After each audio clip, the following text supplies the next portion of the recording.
নমস্কাৰ। আমাৰ প্ৰায় সকলো মানুহে এটা কথা কৈ থাকে যে জীৱনটো বুজি পাবলৈ বোলে বৰ জটিল হয় জানো।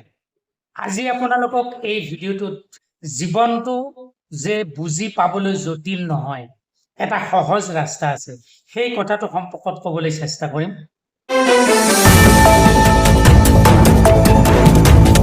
দৰাচলতে আপোনালোকে এটা কথা বুজি পাবলৈ চেষ্টা কৰক, কোন শ্ৰেণীৰ মানুহে আচলতে জীৱনটো জটিল বুলি ক'ব খোজে, বুজি পাবলৈ টান বুলি ক'ব খোজে, সেই কথাটো আপোনালোকে লক্ষ্য ৰাখিব। মই আপোনালোকক ক'ব খুজিছো, এচাম মানুহ যিসকলে সাধাৰণতে জীৱনটোত কেৱল এলাহৰ মাজেৰে কটাই দিলে, পৰনিৰ্ভৰশীল হৈ থাকিল, নিজে একো নকৰে, কেৱল বেলেগৰ ওপৰত নিৰ্ভৰ কৰি জীৱনটো চলি থাকিবৰ কাৰণে চেষ্টা কৰে।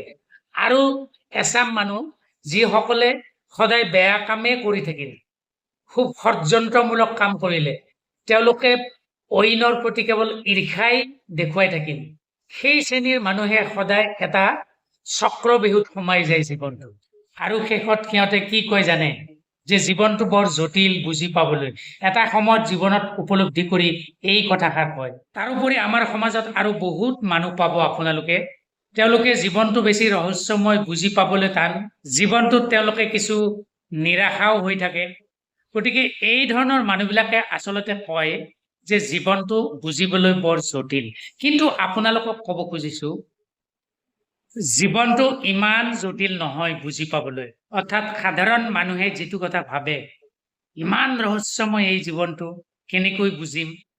দৰাচলতে যিবোৰ মানুহে কৰ্মব্যস্ত হৈ থাকে, তেওঁলোকৰ কাৰণে জীৱনটো বুজি পাবলৈ বহুত সহজ।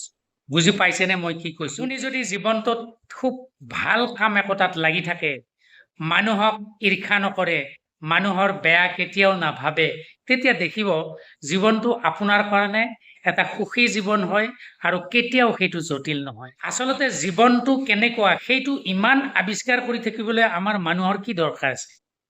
আমি আহিছো কেনেকৈ, যাম কেনেকৈ, একোৱে দেখোন নাজানো। গতিকে মিছা মিছি জীৱনটো জটিল তেনেকুৱা কিছুমান কথা মনত ভাবি লৈ এটা ৰহস্যৰ মাজত নিজে নিজে আপোনালোকে কেতিয়াও সোমাই নাযাব। জীৱনটোত সদায় এটা ভাল কামত লাগি থাকক।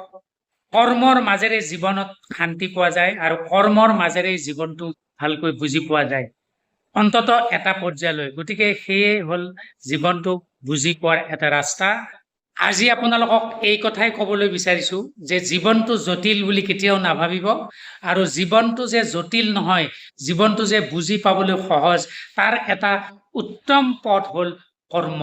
কৰ্মৰ মাজেৰে জীয়াই থাকক, কৰ্মৰ মাজেৰে জীৱনটো বুজি লওক আৰু কৰ্মৰ মাজেৰে মানৱ সেৱা কৰিবলৈ চেষ্টা কৰক। ধন্যবাদ। ইমানতে সামৰিছো এই ভিডিঅ'টো।